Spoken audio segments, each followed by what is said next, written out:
Hey there berries, welcome to my support 11.10 patch. Hope you guys have been doing well. As you may know from watching the last tier list, I have done a complete revamp on the tier list. It's going to be aimed primarily at new players up until around about gold to low plat. If you are in higher plat or diamond plus and you still want some champion recommendations, I'll recommend some at the end of the video. There is some minor crossovers between the low and high ELO, but I'll cover everything for you, starting off with the patch notes.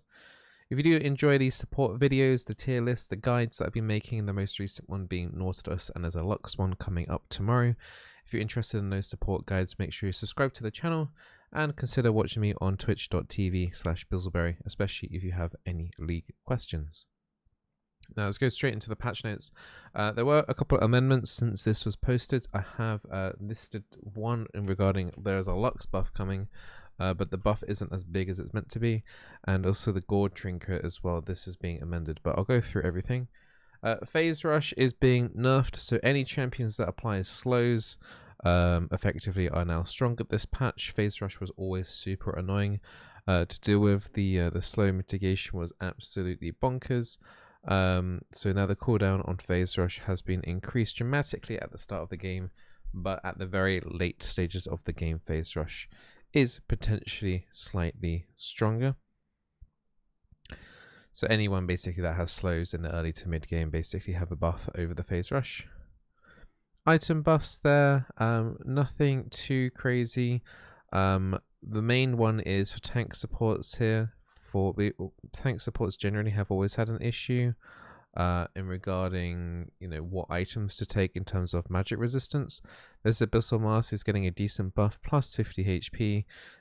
Whenever you crowd control someone with an immobilizing effect, the damage amplify portion has gone up from 10 to 15%, and the duration has also been increased. So Abyssal Mask, huge buff, particularly if you're up against magic resist champions.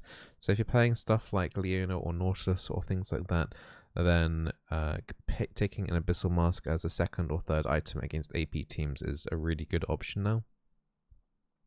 Nothing else here in terms of like the item buffs to talk about regarding the supports.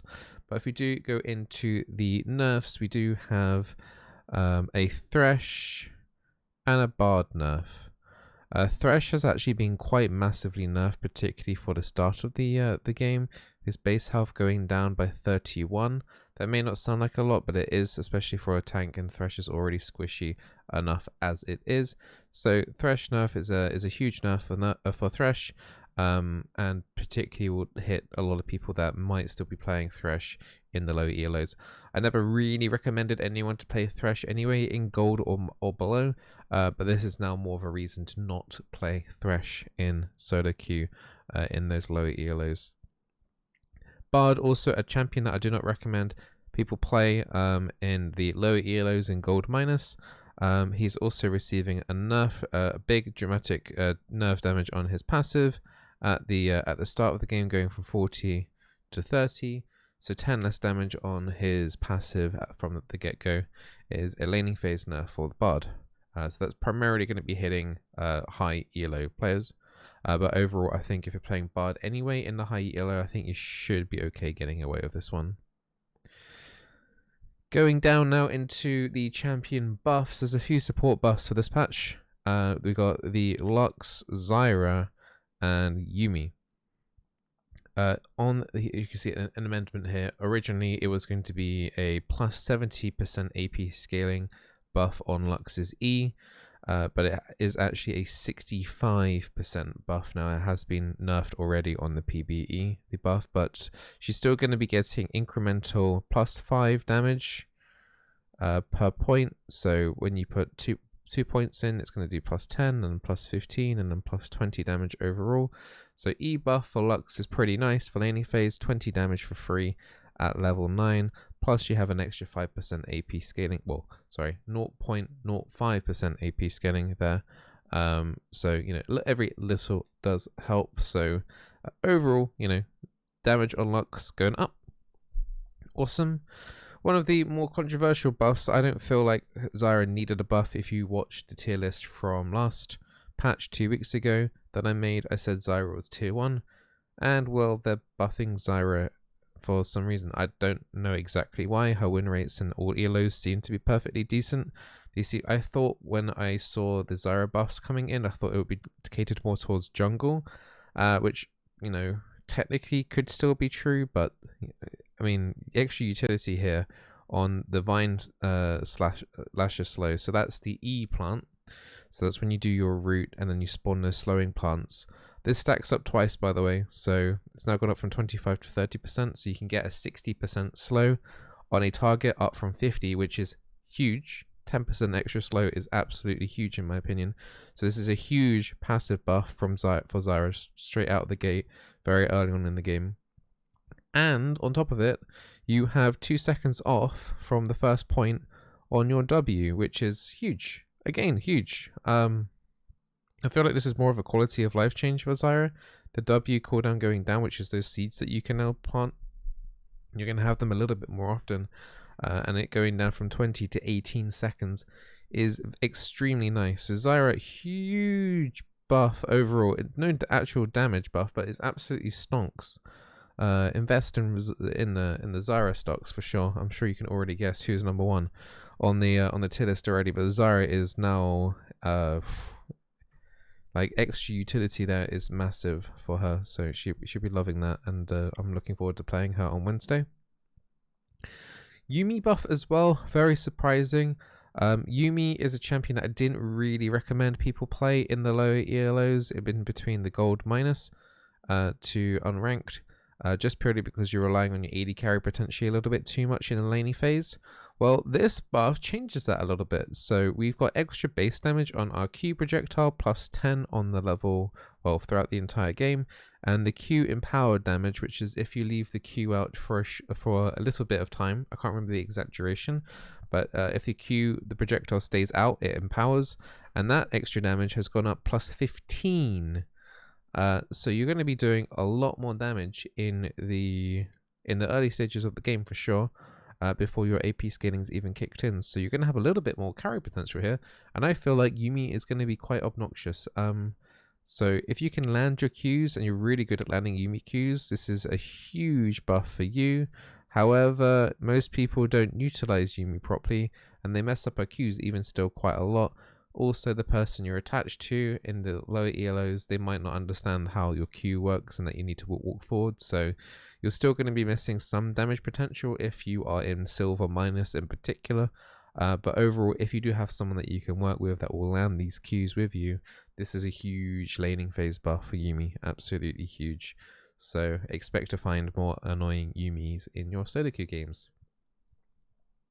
Next, we're going to have a look at the tier list overall for the gold minus, and then at the end we'll talk about more about like the closer towards the top, you know, few percent of you that might be watching this video working out what to play in the high ELOs. So right from the get-go, let's just scroll down. This is like the do not play section. I've moved quite a few champions down into here.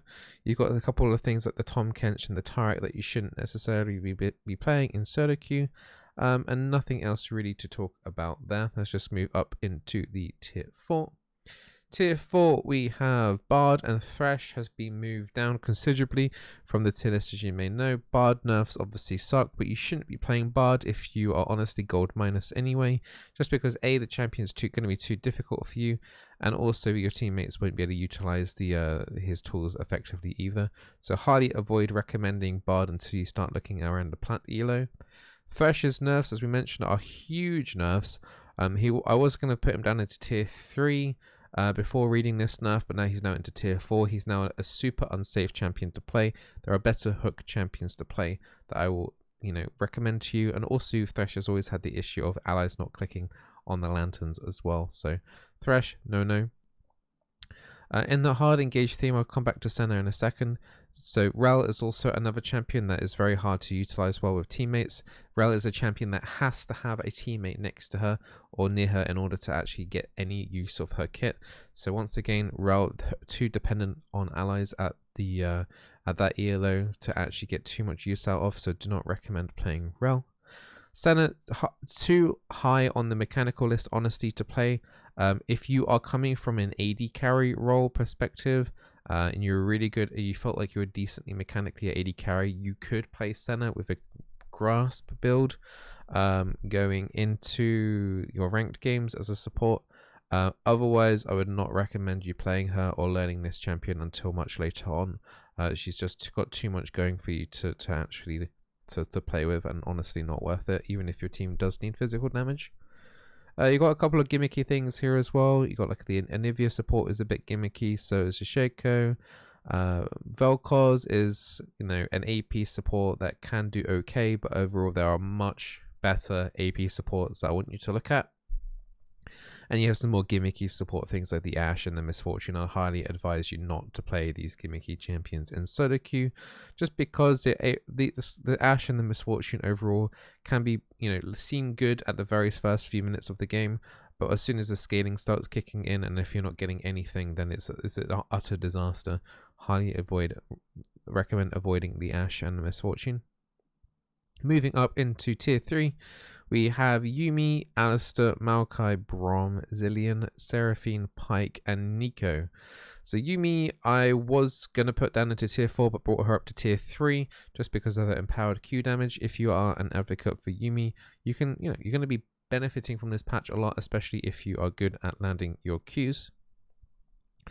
Alistar, I feel like his mechanics and roamings are just a little bit too advanced for people in particularly in silver or below, so you know there are easier engaged support champions to play. I think overall Alistar is pretty good, but as I said, you know, there's a lot of fundamentals that you need to learn before you move on to Alistar, such as turret aggro and combinations and just roaming around in general, which can be a bit more advanced and kind of unnecessary for the gold minus ELO. So wouldn't really recommend Alistar, but he's an okay, and Maokai kind of fits into the same sort of category as the Alistar as well. Very kind of similar champions. Alistar's much more tanky with his ultimate, whereas Maokai has a couple of extra engage potential possibilities. Braum is like the Janna protection version of a tank. Does rely on allies auto-attacking champions in order to get the stun through. I think Braum overall is an okay champion to play. I just think the reliance on allies is maybe potentially a little bit too much in the laning phase and throughout the game. The Zilean and the Seraphine as well are kind of annoying champions to play against if you're up against them, but you know, generally they're quite squishy. And you know, they can provide that late game utility, like Seraphine landing a clutch ulti on the whole enemy team, Zilean the same kind of thing with a clutch ulti on a carry to buy your team some extra time. But overall, these champions, these two in particular, kind of lack in pretty much most departments. There are, as I said, you know, stronger champions than them above, but they do have potential in solo queue. Pyke is a really annoying one to kind of place as well, because this one's dependent completely on how your mechanics are in the laning phase. He can snowball a game like crazy. Once again, though, you need to be able to learn how to roam with the Alistar category, and you do need to be very good on combos as well, like with the Alistar, but there is potential there, particularly in gold minus, to do well. And Neeko is basically like a cheap version of Zyra. I feel like Zyra is a much better version of Neeko. But you know, she's still possibly like, you know, okay for there if you're adamant about playing her, but I feel like there's still better AP options. Moving up into tier 2, just recently made a Nautilus guide, and he's in tier 2. He's doing pretty well for himself right now. He is probably the easiest hook champion to play in the game, easier than Blitzcrank, and Blitzcrank's sitting there at a pretty tier 2. I was considering putting the Blitzcrank at tier 3, but I felt like his low ELO or lower ELO prevalence is quite high, and if you are able just to make that one pick on an enemy champion, that's all it takes sometimes. So the hookers of Nautilus and Blitzcrank at tier 2, they're sitting pretty, but I think if you were to choose a hook champion, I think Nautilus has the slight edge. Lots of enchanters now in tier 2, a lot of them that you probably may be playing already yourself. The Nami, the Janna, the Sona, the Lulu, and the Soraka, all enchanter heavies champions. I think they do pretty well in the gold and even in plat minus. So for the majority of your LoL career, these enchanters are totally fine to play as well. All of them provide some harassment during the laning phase, so you can whittle down the enemy team generally pretty safely, and they also have some form of sustain tool as well for the laning phase.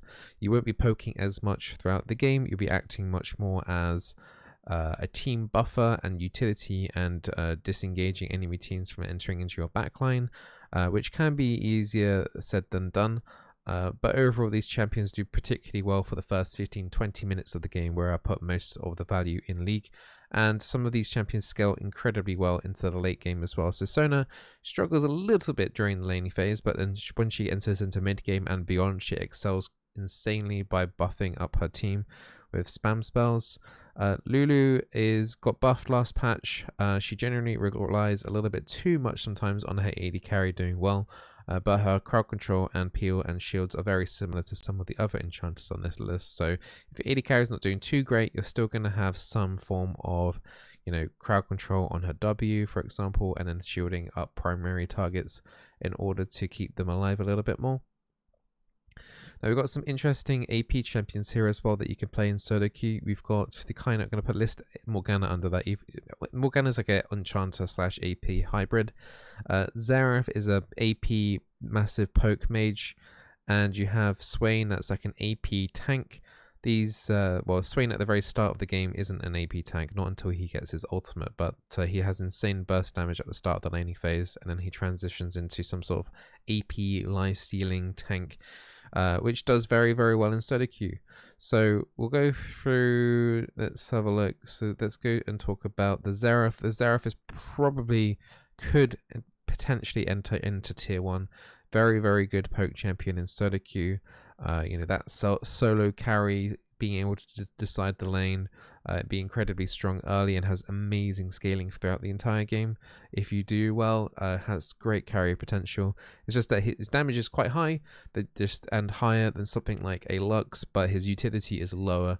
He does have one stun and a slow, but the stun in particular is very easy to move out and kind of predict. So his main form of crowd control is very difficult to land, but everything else in his kit is super good and amazing.